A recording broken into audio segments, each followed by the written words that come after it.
هاد السيد كان واقف حتى غادي يشوف واحد السيده اللي كانت زوينه ولاباس عليها كتقلب في واحد البركاصه، والفضول ديالو غادي يخليه يبغي يعرف شنو اللي كتقلب عليه في هذيك البركاصه، وغادي تسنى حتى غتمشي في حالها وغيجي لهذيك البركاصه باش يقلب شنو فيها. والصدمه داكشي اللي غادي يلقاه غادي يزرب وغادي يديه للبوليس. داكشي اللي لقاه غادي يخليه يندم كون غير مشى في حالته وما شافش فيها اصلا. وكما العاده القلوب الضعيفه ما خدامش ليها الفيديو.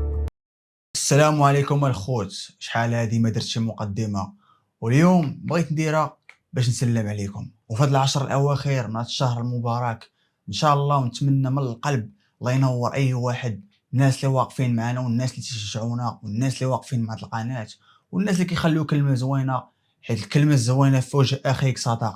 شكرا بزاف لكم اخوتي، وكنشوفكم كاملين، ونتمنى نكونوا عند حسن الظن وفرجه ممتعه. لافير ديال اليوم غادي تكون في مراكش. السي عبد الكريم غادي تجيو الصدفه كان واقف اون فاس لواحد البركاسه، كان كيشوف الناس بشكل عادي. الناس كانوا كيجيبوا داكشي ديالهم كيحطوه تما وكيمشيو في حالاتهم، حتى لواحد اللحظه اللي عبد الكريم كان غادي يشوف واحد الحاجه اللي غريبه. شاف واحد السيده اللي كانت لابسه مزيان ومهليه في راسها، يعني مش ديك الحاله، كانت خاشيه راسها في واحد الطارو وكتقلب تما على شي حاجه ومديرونجيه، وكانت كل مخلوعه وكتلفت. هادشي اللي خلى عبد الكريم يوقف ويبقى حاضيها. في الاول غادي يقول بلي داكشي اللي جابت يمكن غير بغات تقادو ولا كتقاد في شي حاجه تما، ولكن الطريقه اللي كانت كتقلب بها ماشي عاديه، كان كتبان عليها باللي مخلوعه وتالفه. عبد الكريم باش يخلي ديك السيده ما تردش مع البال، دار راسو ما كيشوفش فيها وما يجريش معاها كاع، حتى غيتسناها حتى غتمشي في حالاتها. هذيك السيده غتمشي وعبد الكريم منا غيصور راسو شنو كانت كدير تما، واش عندها شي حاجه طايحه عليها. في الاول اي واحد يعني يمشي في حالاته ما غاديش يتسوق كاع على هادشي، ولكن عبد الكريم الفضول ديالو هو عارفين الفضول داير بحال شي دبانه كتبقى تزنزل لك في راسك حتى تبغي تعرف شنو كاين. غادي ينوي وغادي يقصد ديك البركاسه وغيقلب شنو اللي كانت ديك السيده يقلب عليه. عبد الكريم غيقصد ديك البركاسه وغيدير واحد الدوره 360 دوغري باش يكونفيرمي بلي حتى شي واحد ما حاضي وحتى شي واحد ما عارفش كيشوف شنو كيدير. وغادي يطل في ديك البركاسه وغادي يقلب فيها، وديريكت ملي غيشوف داك البسطرام غادي ياخذو وغيعرف بلي ديك السيده راه يمكن كانت كتقلب عليه هو.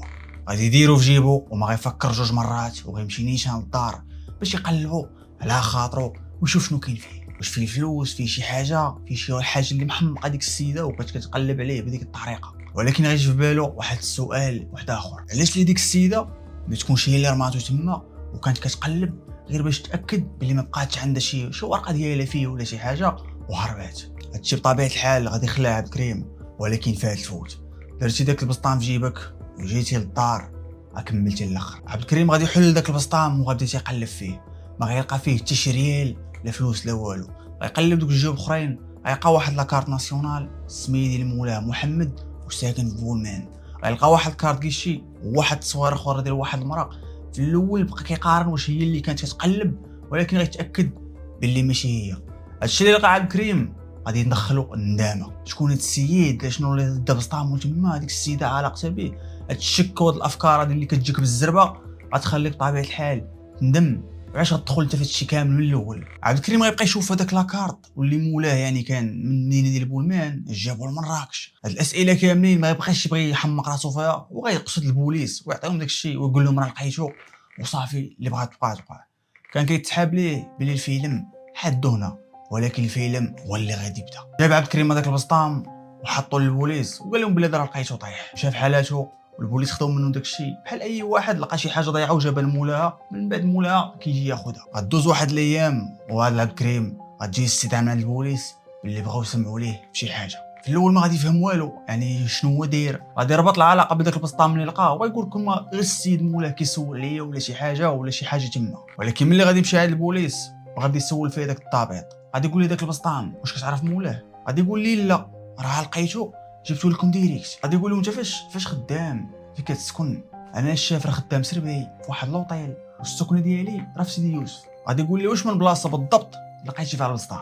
الاسئله اللي كيسولهم البوليس لعبد الكريم خلات عبد الكريم يدخلوا الشك وشويه يتخلع وعرف بلي شي حاجه ماشي هي هذيك. انا الشاف صراحه راه واحد السيده اللي واحد ناقش واقف في الدرب الفلاني وبات لي كتقلب في داك البركاسه بشي طريقه غريبه وكانت لابسه مزيان يعني وماشي لي ديك الحاله.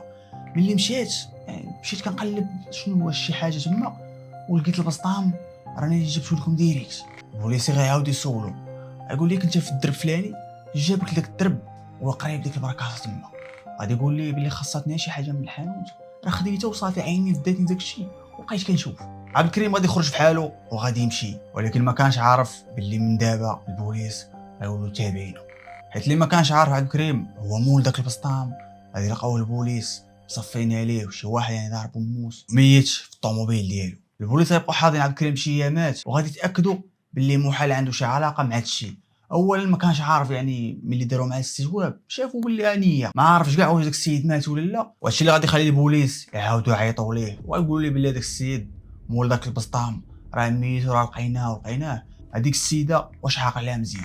هذاك عبد الكريم يقول لهم باللي عاقل عليها ونجبدها. البوليس غادي يوروه شي تصاور، ولكن ما غتكون حتى شي وحده اللي من دوك التصاور، وغادي يقولوا ليه البوليس باللي هو بوحدو اللي الحل لهاد اللغز، حيت هو اللي شاف ديك المراه وممكن يتعرف عليها. غادي ياخذ النمره ديال داك الضابط، وهنا عبد الكريم غيولي كل مره كيمشي لذاك الدرب فين شاف ديك السيده وكيبقى حاضي لعل وعسى يشوفها ويعيط للبوليس. هو واخا ما عندوش علاقه، الفضول ديالو غادي يخليه يبزز منه يطيح في هاد لافير، وعنده الزهر حيت البصمات ديالو كانت على البسطام، ويعني وتاكدوا البوليس وما كان عنده شي دليل اخر ان المكان يمشي فيها. هذيك الايام اللي كان مره عبد الكريم كان كيجي في ديك البلاصه فين شاف ديك السيده وكيبقى يشوف لعل وعسى يتساطح معها.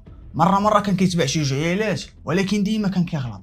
عرف باللي الطريقه الوحيده باش يعرف هذيك السيده هي تكون لابسه نفس داك اللبس. ومن بعد واحد الايام وعبد الكريم كيحوم على المنطقه، وواحد النهار غيتساطح مع السيده كانت لابسه نفس اللبس، وغادي يعرفها وغادي يتبعها. غادي يبقى تابعها حتى غادي يشوفها دخلات عند واحد المحل، وغادي يعيط لذاك الضابط وغادي يقول لي انا فلان والسيده اللي كتقلبوا عليها هي شفتها. هذاك الضابط غيقول لي باللي البوليس غيجيو عندك دابا، بقى تابعها وبقى حاضيها حتى يجيو الناس ديالنا ويشدوها. البوليس كانوا غادي ياخذوا شويه الوقت عاد باش يوصلوا. غيبقى تابع عبد الكريم وديك السيده غادي ترد البال باللي شي حد تابعها. عبد الكريم حتى هو يقول واقيلا شافتني، ولكن ديك السيده ما غتبينش ليه. غتبقى غاديه حتى غتدخل مع واحد الزنقه اللي يلا تابع عبد الكريم، وغيتصطدم عبد الكريم باللي غادي يوقف عليه واحد خونا بموس، وغادي يقول لي حنا راه عارفينك شكون وعارفينك ديما تابعها، من الاحسن لك بلا ما تبقى تتبعها اللي كنتي باغي تعيش. هاد الخلعه اللي غياكلها عبد الكريم غادي يرجع للبوليس وغيعاود لهم كلشي. هادشي غادي يبين للبوليس باللي هادو عصابه، وهاد لافير ديال البسطام وداك السيد اللي ميت يعني شي افير تما غتكون ديك الشفره ولا شي حاجه. البوليس غيجيبوا شي تصاور باش يوروهم عبد الكريم، وغادي يتعرف على واحد هو داك خونا اللي وقف عليه. البوليس غيعرفوا داك السيد باللي الصوابيق وكان حتى هو مرونه مناتيف. غادي يعرفوا باللي سميتو رشيد وغادي يديروا ليه النصبه وغادي يجيبوه. ملي غادي يواجهوا مع عبد الكريم غادي يتعرف عليه، وهنا في الرشيد غيشوف راسو غيهز المونتيف بوحدو. غادي يعترف البوليس على ديك السيده باش يجيبوها ويعرفوا يعني الفيلم كامل شنو وقع شنو علاقتهم بداك السيد. البوليس غادي يجيبوا ديك السيده وغادي يتعرف على عبد الكريم وغادي يواجهوها مع داك رشيد، وغيعرفوا منهم شنو القصه ديال داك السيد مول البسطام وكيفاش تمات. الاولى السيده اللي سميتها خديجه غتنكر، غتجمع الطو مع البوليس غتقول لهم انا ما عندي حتى شي علاقه بهادشي، وهادشي كامل اللي كتقولوا ما كاينش. ولكن داك الضابط اللي كيحقق معاها كان غادي يقولبها وغادي يوهمها باللي البصمات ديالها راه كاينين في البسطام ومن الاحسن تعترف ولا غتهز لافير بحدها. وهنايا فين تخلعات وغادي تعترف وغتقول لهم باللي داك رشيد هو اللي صفالي انا ما درت والو. وهذاك رشيد طبيعه الحال ملي غيشوف هاد السيده باغا تقلب عليه الطابله بوحدو حتى هو غادي يعترف باللي هذيك السيده اللي هي خديجه كانت العشيقه ديالو، وكان كيستعملها باش تغوي الناس وتغوي صحاب الطوموبيلات وتجرهم شي خلا ويجي هو ويكريسيهم. وديك السيد داك النهار كانت بقات كتهضر معاه وعرفات باللي داك مول البسطام باغي يشري شي بارطما وكان هاز مع افونس ديال 3 مليون. وملي جا بغا يكريسيوه ديك السيد طبيعه الحال غادي يقاوم وغادي يجبد واحد 7 نقشات غادي يضربوا به وهي فين غيصفيها ليه وغادي يهرب. ولكن اللي غريب وتافه هذاك البسطام مشاو لاحو زعما في بركاصه في واحد البلاصه اللي بعيده باش يمول البوليس ولا ما نشوفش يديروا. الله يستر بنادم الاخوان ملي تيدير شي حاجه ولا تيدير شي كارثه الله يحفظ، راه بزاف ديال الافكار كيولي يجولك في ثانيه واحده. حتى داك السيد اللي مات كما كتشوفوا بنادم جاي باغي يعطي افونس في بارطما وشو العقل ديالو فين كيفكر وهاز ديك ومخلط شي فشي. الله يستر الاخوان. نتمنى تكون هاد لافير ديال اليوم فيها بزاف ديال العبره. الحيطه والحضار تحياتي لكم، نتلاقاو ان شاء الله في فيديو.